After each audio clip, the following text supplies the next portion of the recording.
Une des difficultés majeures quand on est parent d'un enfant hypersensible, c'est la gestion de ce qu'on appelle la susceptibilité. Enfin, ce que les gens normaux appellent la susceptibilité. Alors, si vous êtes parent et que vous êtes vous-même hypersensible, vous voyez très bien de quoi je parle. Si vous êtes parent et que vous n'êtes pas hypersensible d'un enfant qui, lui, est hypersensible, là, peut-être que vous commencez à voir ce que j'évoque avec cette notion de susceptibilité. Pour autant, il n'en est rien. Ce n'est pas la susceptibilité mal placée. Ce n'est pas notre ego qui en prend un coup, notre orgueil qui est rabroué à un moment donné ou à un autre et on se vexe petitement pour des choses qui n'en valent pas la peine parce qu'on cherche une reconnaissance à un endroit particulier. Non, c'est pas tout à fait le même phénomène en fait au niveau de ce qui se passe à l'intérieur d'un enfant hypersensible. Un enfant hypersensible, il est vraiment à fleur de peau. Il est connecté à fond avec le monde en entier et vraiment, mais dans une grande profondeur et tout a de l'importance. On pourrait presque dire que tout est dramatique pour lui. Et donc, dès l'instant où les choses vont se dérouler d'une manière qui ne fait pas sens pour lui, eh bien, il va perdre ses moyens. Alors, c'est pas de la susceptibilité dans le sens où c'est quelque chose qui est pris contre soi. C'est quelque chose qui vraiment, à ce moment-là, met l'enfant dans une situation de perdition, de doute, d'incompréhension. Et tout son monde s'ébranle, vraiment, toute sa compréhension du monde s'ébranle parce que on vient rajouter une petite chose qui ne correspond pas au modèle du monde qu'il avait créé dans sa tête. Et donc pour lui, c'est un vrai drame en fait.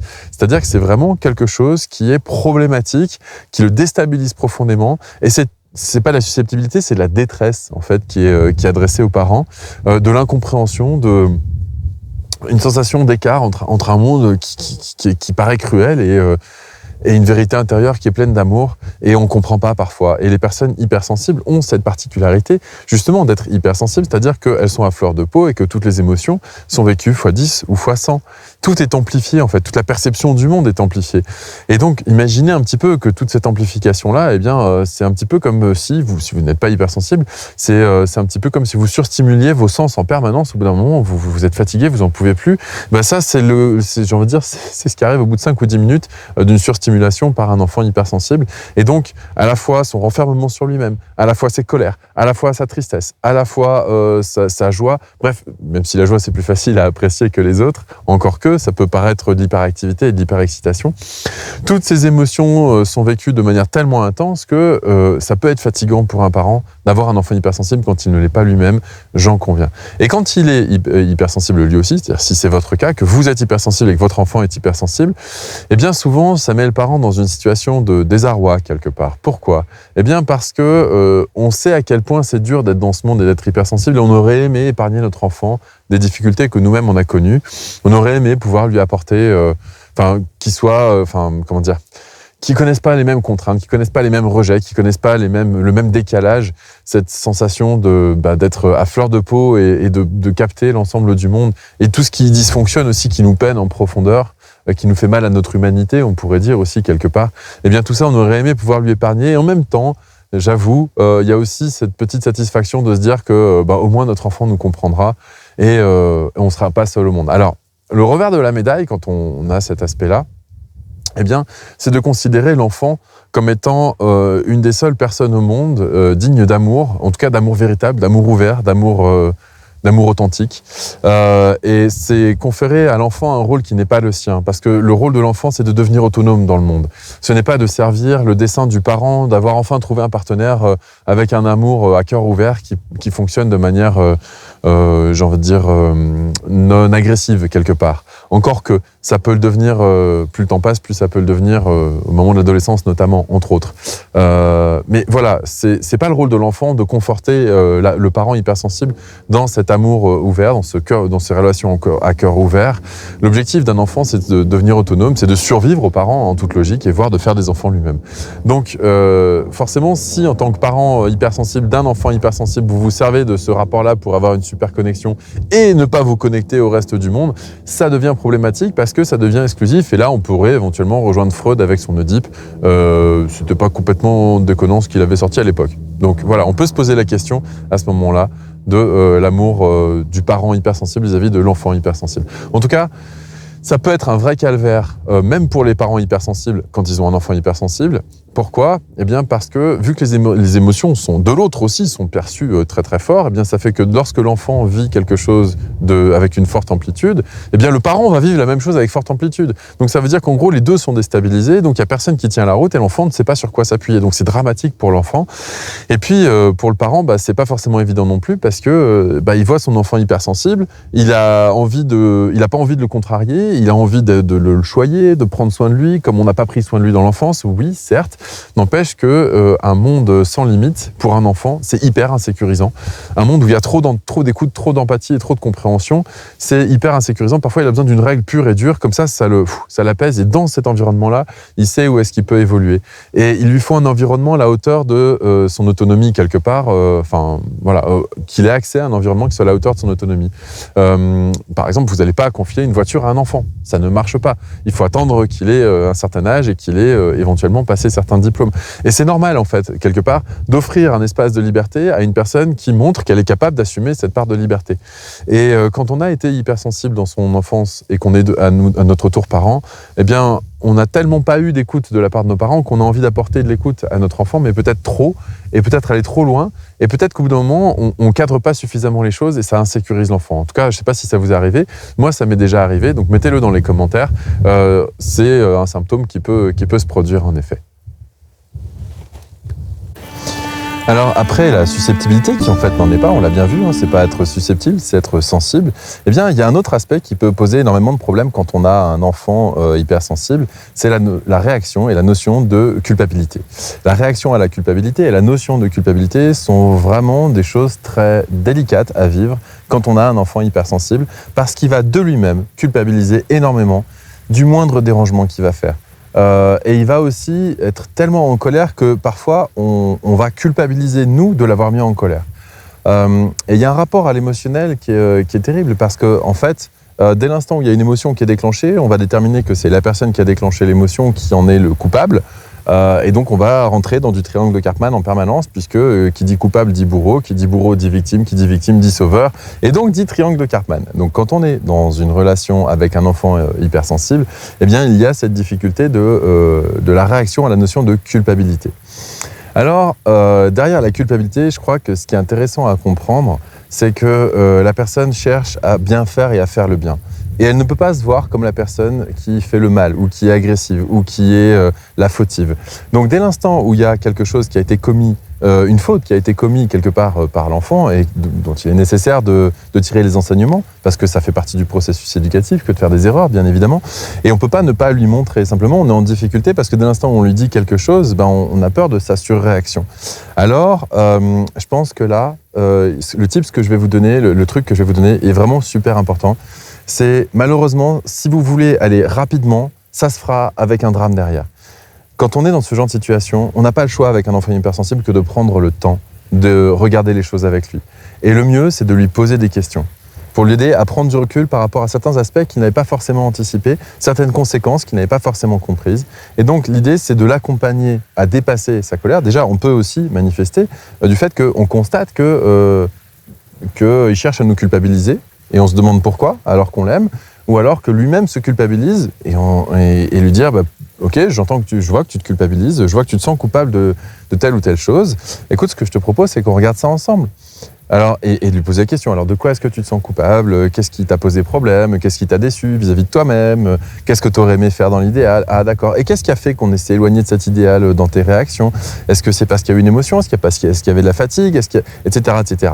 Et en fait, la personne hypersensible qui ne comprend pas ce qui vit en elle et qui est accompagnée par un adulte qui ne comprend pas non plus ce qui vit en lui, donc qui ne peut pas accompagner l'enfant sereinement par rapport à ça, eh bien c'est un cocktail explosif, clairement. Donc ça nécessite quelque part, pour pouvoir accompagner son enfant hypersensible dans ce genre de démarche, quelque part, ça nécessite que le parent ait fait lui-même une démarche de développement d'intelligence émotionnelle pour pouvoir mieux comprendre ses propres émotions afin d'accompagner l'enfant à mieux comprendre les siennes. Parce que, vu l'amplitude qu'elles ont, si on ne comprend pas les émotions, si on ne comprend pas à quoi elles servent, pourquoi elles sont là, comment est-ce qu'elles arrivent, et qu'on a l'impression de les subir en permanence, eh bien, forcément, quand on va voir l'enfant débordé par une émotion, on va avoir l'impression qu'il l'a subi aussi, et on va se sentir démuni pour l'accompagner vers plus de sérénité. Alors que si jamais en tant que parent on a travaillé son intelligence émotionnelle et qu'on voit son enfant dans le désarroi, on va pouvoir y aller sans faire semblant, sans être perméable de trop à son humeur, c'est-à-dire faire la différence entre l'empathie et la compassion. La compassion, ça vient de compatore, qui veut dire souffrir avec. Alors que l'empathie, c'est la même origine que sympathie, c'est-à-dire qu'on va se mettre en résonance avec l'enfant, avec son émotion, mais sans forcément considérer que c'est la sienne. C'est-à-dire qu'on ne va pas se laisser envahir par cette émotion-là, mais on va la comprendre. On va la comprendre, c'est-à-dire qu'on va sentir ce que l'enfant est en train de vivre et on va pouvoir l'accompagner de manière juste par rapport à ce qu'il est en train de vivre, tout en lui demandant systématiquement, si on est bien sur la bonne longueur d'onde, de lui demander vraiment régulièrement des petits, ce qu'on appelle des pings en informatique, c'est-à-dire de lui demander, voilà, est-ce que tu es toujours d'accord avec ça? Est-ce que du coup, c'est vrai, tu vois les choses comme moi, je suis dans l'erreur, peut-être je me trompe, je suis peut-être dans l'interprétation, est-ce que c'est plus subtil que ce que je viens de t'énoncer, etc., etc. Lui faire parler de lui, finalement, va éviter qu'il se renferme sur lui-même en situation de culpabilité ou de culpabilisation. Alors, c'est bien gentil tout ça, me direz-vous, mais comment on fait dans le système classique, dans le système scolaire, dans le système éducatif, ou avec les grands-parents, ou avec les oncles et tantes, qui ne comprennent pas la spécificité de l'enfant et qui font comme avec tout le monde? Eh bien, j'ai envie de dire, là, ce qui est intéressant, c'est de discuter avec l'enfant et de lui expliquer comment fonctionnent les autres et comment lui fonctionne différemment, et de dire que les autres ont besoin de ce fonctionnement-là, et comme il fait partie du groupe, il aura aussi ce fonctionnement-là, mais que ça n'a pas la même portée qu'à la maison, par exemple. Qu'il ait un espace où il sache qu'il pourra se confier, il pourra aussi raconter éventuellement ses déboires émotionnels au moment de la scolarité, par exemple, ou de l'autre système éducatif auquel il aura été soumis, par exemple. Et je pense que vraiment ouvrir la parole à l'enfant et lui permettre de nous dire des choses, même des choses désagréable pour soi. C'est-à-dire, on peut très bien, quand nous on culpabilise d'avoir posé un acte par énervement, par agacement, parce qu'on a des responsabilités d'adulte et qu'on a posé une limite trop franche et trop brutale à notre enfant qui est hypersensible, eh bien, au lieu de s'excuser auprès de lui pour essayer de redorer notre propre image dans son regard, le conseil que je pourrais vous donner, c'est à lui poser la question de comment il a vécu. Est-ce qu'il a trouvé ça injuste? Oui. Est-ce qu'il a trouvé ça exagéré? Oui. Est-ce qu'il a compris ce qui fait qu'il y a eu cette réaction-là? Non. Ok, est-ce qu'il a besoin d'éléments pour comprendre? Et si vous cherchez à vous excuser, à vous justifier, plus tard, il fera la même chose. Il s'excusera et se justifiera de son hypersensibilité. Alors que là, l'idée, c'est plutôt de lui poser la question comment lui, il a vécu la scène, comment est-ce que cet enfant s'est trouvé au cœur d'une limite d'un adulte, et qu'est-ce que ça a évoqué en lui? Je pense que c'est beaucoup plus rassurant pour un enfant de savoir que l'adulte est capable de se remettre en question, plutôt que de voir un adulte qui se justifie et qui s'excuse et qui culpabilise, parce que du coup, il fera la même chose le jour où il va culpabiliser. Voilà pour les conseils concernant la culpabilité. Un autre paramètre qui peut paraître délicat lorsqu'on a un enfant hypersensible et qu'on est soi-même éventuellement hypersensible ou pas, c'est la notion de fuite. C'est-à-dire que lorsque l'enfant est contrarié, il va avoir tendance à se renfermer dans sa coquille, à retourner dans son monde, à y rester longtemps.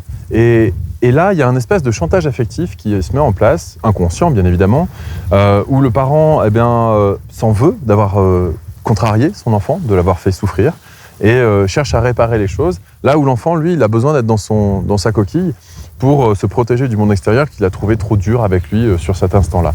Et pourquoi pas simplement, si jamais vous allez, par culpabilité, par votre culpabilité, essayer de récupérer l'enfant pour ne pas qu'il fuit trop loin ou trop longtemps, eh bien, vous allez vous heurter à une difficulté de rentrer en communication avec un enfant qui s'est fermé. C'est limite de l'autisme à un moment donné, c'est-à-dire qu'il refuse toute communication, ce n'est pas possible pour lui, parce qu'émotionnellement, il est encore à fleur de peau. Donc, éventuellement, allez le voir, peut-être pas pour reparler de la scène, mais pour lui proposer de faire quelque chose qui pourra lui permettre de descendre cet état émotionnel, alors soit le laisser le savourer, parce qu'une émotion ça se savoure aussi désagréable soit-elle, ça veut dire elle vient nous dire quelque chose, et à ce moment-là c'est à vous de ne pas culpabiliser, de laisser votre enfant dans son désarroi en lui disant si tu as besoin je suis là, donc en ne démissionnant pas du rôle de parent, mais en le laissant expérimenter certaines émotions, aussi désagréables soient-elles, et de lui servir de soutien, c'est-à-dire si jamais il a envie d'en parler avec vous par la suite, eh bien vous pouvez en parler, et puis vous acceptez aussi de vous remettre en question, parce que voilà, vous êtes un être humain, et un être humain n'est pas parfait par définition, puisque nous ne sommes pas des dieux. Et ça, je pense qu'il pourra le comprendre sans aucun problème. Si vous lui dites avec amour, et si vous ne cherchez pas à vous justifier vous, normalement, l'enfant qui va se renfermer, qui va fuir, eh bien, ne cherche pas forcément à jouer un « suis-moi je te fuis-moi je te suis » comme peuvent le faire certaines personnes. Cherche juste peut-être à se protéger. Et le problème qu'il y a, c'est que, comme je l'évoquais plus tôt dans cette vidéo, si jamais en tant que parent, vous avez cette connexion particulière avec votre enfant qui correspond à cet amour véritable, à cœur ouvert, que vous cherchiez tant dans ce monde et que vous avez trouvé uniquement à travers votre enfant, le jour où votre enfant se referme, c'est vous qui êtes en situation de pauvreté émotionnelle et ça vous manque, et ça vous blesse. Et c'est vous qui êtes mal en fait. C'est-à-dire que vous voyez votre enfant qui paraît mal, mais en fait il est juste en train de gérer ses émotions à sa manière, de son côté. Et vous êtes mal parce que vous avez peur que cette relation soit cassée, que cette relation vous échappe, que cette relation ne soit plus là pour vous permettre de croire de nouveau en l'amour. Et ça, c'est quelque chose qu'on a du mal à s'avouer en tant que parents. Pour autant, ça existe. On n'aime pas contrarier nos enfants, surtout quand ils sont hypersensibles. Mais c'est normal, les parents n'aiment pas contrarier leurs enfants quelque part. On aurait envie qu'ils aient une enfance la plus heureuse possible. Ça interroge quand même sur un point. Est-ce que le parent est là pour rendre l'enfant heureux ou est-ce que le parent est là pour rendre l'enfant autonome ? Parce qu'être autonome, ça veut dire aussi, par moments, accepter les contraintes du monde extérieur. Ça veut dire aussi accepter, par moments, des choses déplaisantes qu'on doit soit entendre, soit vivre, soit affronter. Et la vie est parsemée de situations dans lesquelles on doit s'adapter et on constate que le monde est différent du modèle du monde qu'on avait dans la tête et on doit réajuster ce modèle-là. Le monde est fait aussi le monde des humains est fait et puis des animaux aussi probablement, beaucoup plus que ce qu'on imagine, d'émotions. Ces émotions, elles vont toujours vivre en nous. Et c'est ce qui nous rend particulièrement humains. Donc l'idée, c'est pas de dire je vais couper court à toutes mes émotions, je vais faire comme si je ne vivais que les émotions positives, parce que ça n'existe pas déjà, les émotions positives. Il y a des émotions qui sont agréables et des émotions qui sont désagréables. Mais les émotions désagréables, si elles existent, c'est bien qu'elles ont un rôle, c'est bien qu'elles ont une utilité. Quand par exemple, on est peiné, quand on a un deuil à faire, eh bien, l'idée, c'est justement d'accepter, de rentrer dans ce processus de deuil pour pouvoir en sortir grandi et se nourrir du souvenir de la personne décédée, plutôt que de rester toujours, d'entretenir, de vouloir fuir et de rester toujours finalement dans ce regret que la personne ne soit pas là et que ça dure pendant des années et des années. Je crois qu'il n'y a rien de plus commun que la mort, puisque nous allons tous être concernés par la mort un jour ou l'autre. Et donc ça fait partie de l'existence, même si ce n'est pas quelque chose d'agréable. Ça fait partie de la vie et ça permet d'ailleurs de savourer la vie d'autant plus parce qu'on sait que notre temps est limité. Donc vu que notre temps sur cette planète est limité, notre quantité d'expérience à vivre est limitée, eh bien autant les savourer au maximum. Puisqu'on sait qu'il y a une fin, autant profiter de l'instant. Parce que sinon, autant arriver directement à la fin. Mais à ce moment-là, il n'y a pas le chemin. Mais le chemin, c'est ce qu'il y a de plus extraordinaire. C'est avec le chemin qu'on peut vivre des décors comme ça. C'est en observant ce qu'il y a autour de soi pendant qu'on voyage qu'on peut découvrir de nouvelles choses encore plus extraordinaires les unes que les autres. Donc on est bien d'accord, c'est ce qu'on fait dans notre existence qui compte pour plus que le fait d'être en sécurité dans un cloître tout refermé. Pour autant, un enfant qui est contrarié, il a besoin de revenir dans sa bulle. Ok, laissez-le. Laissez-le aussi longtemps qu'il le souhaite, en allant éventuellement le voir de temps en temps pour savoir si tout va bien, s'il a besoin de quelque chose, et essayez de lui indiquer que vous êtes là en tant que personne ressource, mais pas en tant que sauveur, et que bien que ses émotions soient compliquées et difficiles à vivre, s'il a envie d'en parler, eh bien vous êtes disponible. Je pense que d'accompagner l'enfant à traverser les émotions sera beaucoup plus efficace que d'accompagner l'enfant à fuir des émotions aussi désagréables soient-elles. Parce qu'en effet, encore une fois, une émotion désagréable est nécessaire. On a tous connu la souffrance, on a tous connu la colère, on a tous connu la peine. Ce sont des émotions qui sont normales dans un parcours de vie, ce ne sont pas des accidents de vie. Donc autant accompagner nos enfants à savoir quoi en faire, plutôt qu'à les fuir avec un doudou, un bonbon ou un film ou quelque chose de cet ordre-là. Je crois vraiment que on accueille avec beaucoup plus de sérénité ce qui est désagréable en soi quand on accepte le fait que ça a une utilité et que ça doit exister. Si ça existe, c'est que ça doit être là. Et qu'à partir du moment où on l'accepte, eh bien, on peut comprendre le message qui va avec. Si jamais vous voulez en savoir plus par rapport à ça, je mettrai un lien sous la vidéo pour développer votre intelligence émotionnelle, fort probablement. Mais en tout cas, que vous utilisiez ce lien ou pas, c'est pas le plus important. Le plus important, c'est vraiment que plus vous serez à l'aise avec vos propres émotions désagréables, plus vous aurez la sérénité parce que vous aurez l'expérience pour accompagner votre enfant dans la gestion de ces émotions désagréables. En tout cas, si vous culpabilisez et que vous empêchez votre enfant de vivre son émotion par lui-même, eh bien, ça va poser quelques problèmes parce qu'après, finalement, il va vous voir comme le sauveur et il ne va pas puiser dans ses ressources et il ne va pas forcément accéder à l'autonomie à la suite de ça. Voilà. Quand on a un enfant hypersensible, on se pose forcément la question de l'insertion sociale. Parce que nous-mêmes, si on a été hypersensible, eh bien on a eu des difficultés. Ou si on ne l'a pas été, on voit que notre enfant a des difficultés au niveau de l'insertion sociale, au niveau du fait de se faire des amis, au niveau du fait de pouvoir s'insérer dans un groupe, parce que les codes sociaux du groupe ne sont pas forcément toujours compris par la personne hypersensible. Et puis parce qu'elle cherche toujours, comme on l'a dit dans plusieurs des vidéos que je propose, à essayer d'apporter des solutions là où les autres n'ont pas forcément demandé grand-chose.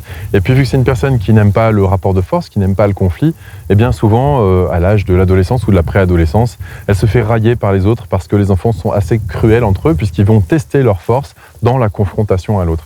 Donc cette confrontation fait en sorte qu'on n'apprécie pas, donc on a envie de se retirer de ce genre de jeu, et ce jeu relationnel, j'entends.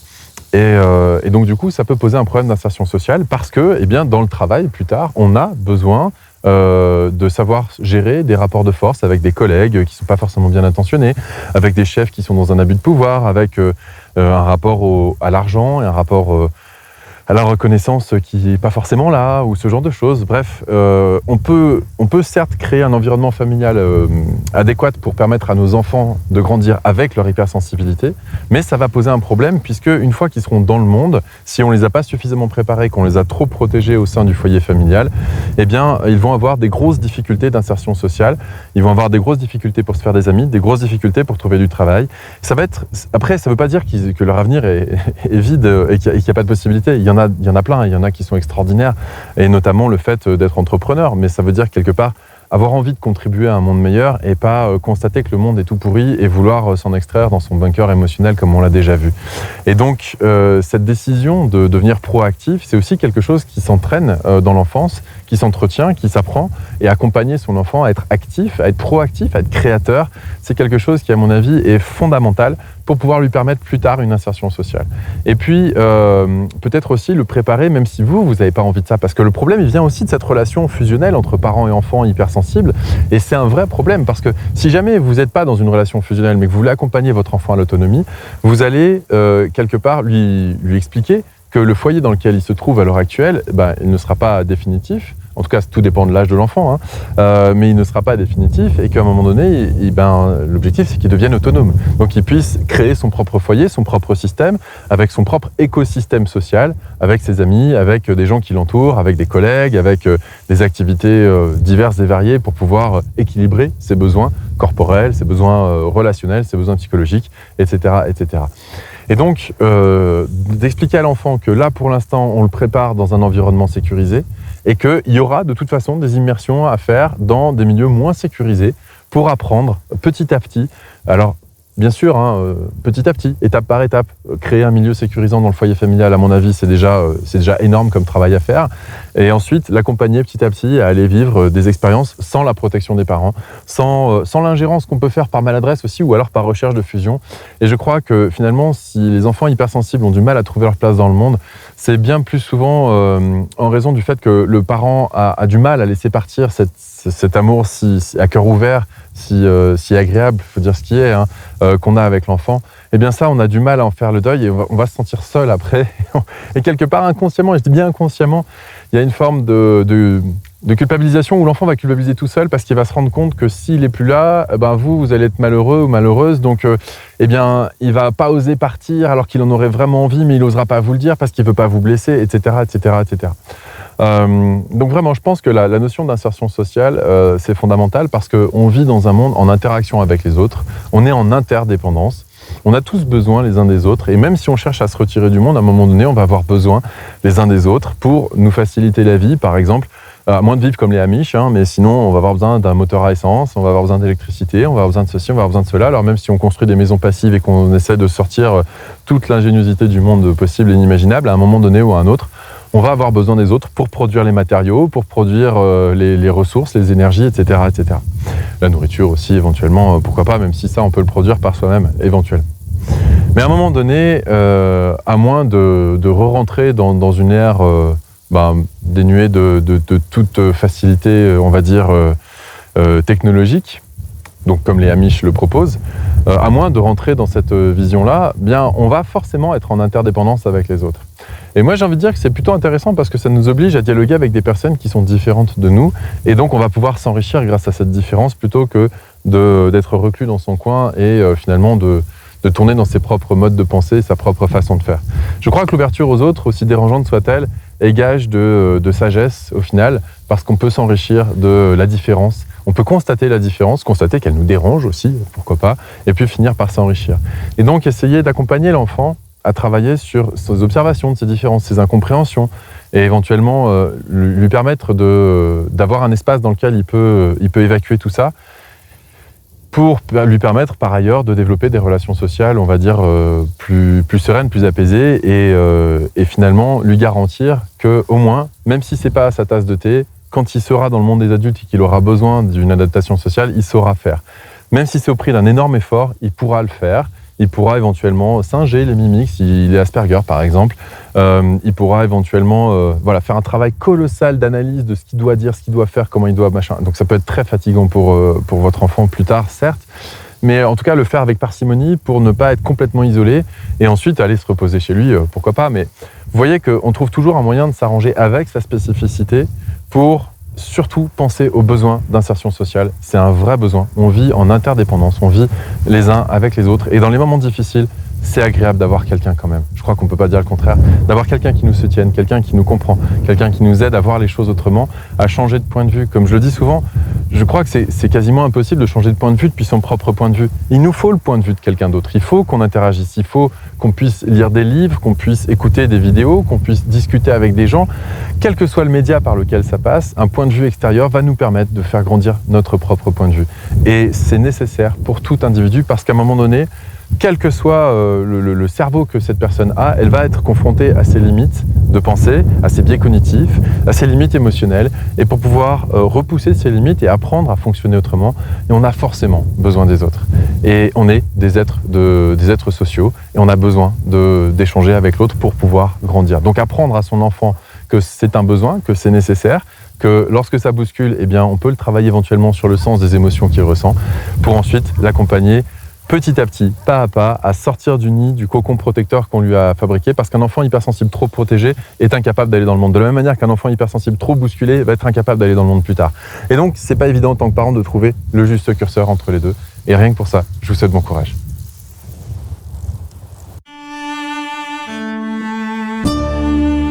La dernière difficulté que je voulais aborder avec vous concernant la parentalité d'une personne hypersensible, eh bien, c'est la question de l'avenir. Forcément, quand on a des enfants, on leur veut un bel avenir. Donc on va essayer de faire le maximum pour préparer un bel avenir. Oui, mais quand on est hypersensible, on a du mal à croire en un bel avenir parce qu'on voit le monde autour de nous et on voit que ça dysfonctionne pas mal. Et donc, c'est assez compliqué pour une personne hypersensible de réussir à donner du sens à son existence et de trouver sa place dans le monde. Et ça donne souvent lieu à un comportement en retrait, apathique, parfois même dépressif. Et avec une sensation de décalage entre soi et le monde, ça peut aussi donner lieu à une sensation de ne pas mériter d'exister chez l'enfant, qui peut ensuite, pourquoi pas, aller jusqu'à porter atteinte à son intégrité physique par lui-même, voire plus, malheureusement, ça peut arriver. Donc, ce qui est intéressant, je pense, dans tout ça, c'est de constater qu'en effet, si on laisse nos émotions désagréables nous submerger, on se dit à quoi bon tout ce cinéma, tout ce jeu de la vie, à quoi bon, de toute façon on finira mort et puis ça changera rien et puis l'humain sera toujours aussi cupide, toujours aussi injuste, toujours aussi maltraitant. On peut le voir comme ça et on peut prendre un peu de recul aussi à regarder par rapport à l'histoire et de voir qu'en effet on vit dans un... En fait on peut voir le verre à moitié vide comme à moitié plein, donc je ne vais pas chercher à vous convaincre qu'il y a des belles choses dans le monde, mais il y a des belles choses dans le monde, j'en suis persuadé. J'essaie de vous en montrer au maximum dans les vidéos que je propose. Et puis ensuite, trouver son rôle, trouver sa place. Si on a du mal avec le fonctionnement de l'humanité, on peut trouver sa place en marge de ce fonctionnement-là et pas en marge de l'humanité. Ne pas confondre les deux. C'est-à-dire qu'on peut, créer son entreprise, on peut accompagner des gens à voyager, on peut faire partie d'œuvres caritatives, on peut faire des tas de choses qui sont extraordinaires. Et après, c'est à nous de choisir finalement ce qu'on met ou ce qu'on met pas dans notre vie. Et je pense sincèrement qu'en tant que personne hypersensible, plus on va réussir à mobiliser nos ressources pour apporter du mieux-être dans le monde, et mieux ça fonctionnera. Enfin, vous pouvez imaginer le nombre de vies qui ont été transformées par Gandhi ou Mère Teresa ou l'abbé Pierre. Je veux dire, si ces personnes-là qui étaient sensibles, qui avaient le cœur sur la main, avaient démissionné, je pense que le monde ne serait pas aussi plein d'espoir qu'il l'est aujourd'hui. Bien sûr qu'il y a des temps difficiles et bien sûr qu'il y a des gens qui sont avides de pouvoir et de combler leurs failles névrotiques en prenant l'énergie des autres à l'extérieur. Mais il y a aussi des personnes qui aident et qui ont choisi d'apporter du bien-être dans ce monde autant qu'ils pouvaient, de leur vivant en tout cas. Et cette contribution-là, je pense qu'en tant qu'hypersensible, on peut tous l'apporter. Simplement, ça a un coût ça a le coup d'ouvrir les yeux sur ce qui est désagréable dans le monde, sur l'horreur du monde, sur la dureté du monde, sur tout ça, sur toute cette violence. Et plutôt que de vouloir être dans le déni, fermer les yeux et ne pas aller voir ça, constater que ça existe, mais faire quelque chose pour compenser. Donc après, ça dépend, hein, chaque hypersensible a son domaine de spécificité. Et puis je pense aussi que les personnes hypersensibles peuvent exceller dans tout ce qui est de l'ordre de l'expression de l'indicible, tout ce qui est de l'ordre de l'artistique, par exemple, tout ce qui est de l'ordre du dessin, de la sculpture, de la danse, de la musique, du chant. Cette sensibilité-là va amener à la subtilité qui manque tant à toutes ces personnes qui ne prennent que les choses brutes et qui réécoutent finalement tout le temps la même chanson, même si c'est différents artistes, c'est tout le temps la même structure, par exemple, ou qui regardent tout le temps le même scénario aussi. Je ne sais pas si vous avez remarqué, comme ça, il y a des films hollywoodiens, c'est exactement le même scénario, transposé d'époque en d'autres, etc. Bref, voilà, plutôt que de voir tout le temps la même histoire, eh bien, on peut créer notre propre histoire, avec notre propre sensibilité. Et j'ai envie de dire que ce serait presque dommage que les personnes hypersensibles n'apportent pas leur contribution au monde. Parce que s'il y a des personnes hypersensibles, c'est parce qu'elles ont un rôle à jouer dans notre monde. J'en suis persuadé. Ça n'a pas de sens autrement pour moi. Bien sûr, ce ne sont pas elles qui ont le pouvoir. Bien sûr, ce qu'elles feront sera peut-être pas énorme par rapport à ce qu'a fait le reste de l'humanité. Et pour autant, je peux vous assurer qu'il y a des vies qui ont été sauvées grâce à des chansons. Il y a des gens qui sont joués au suicide et qui, en entendant certaines chansons, ont carrément changé de prise de position. Il y a des films qui ont sauvé des vies aussi. Il y a l'art et la créativité et la subtilité peuvent apporter tellement à ce monde, qui en a tellement besoin et qui en manque cruellement. Vu qu'il en manque cruellement, si nous, on ne l'apporte pas et si on n'enjoint pas nos enfants à apporter la leur au monde et qu'on ne les encourage pas à le faire, qui le fera ?